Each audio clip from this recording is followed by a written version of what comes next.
iki kiganza cy'abaruda cy'amahoro n'ubumwe, amahoro n'urukundo biganze muri twese ku isi yose.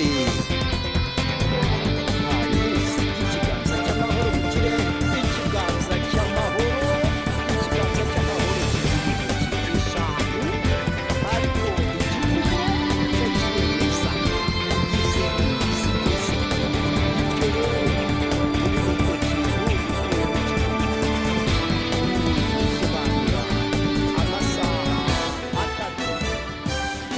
bityo rero gatatu n'ukubari intoki enye aravamo amasaha 12.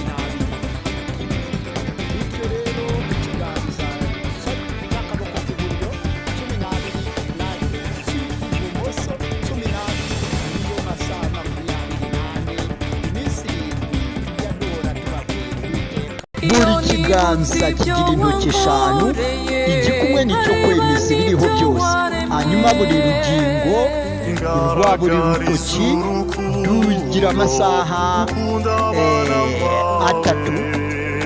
Ni ukuvuga buri rutoki 3, intoki enye niyo masaha 12, amaboko 2, ibiganza 2.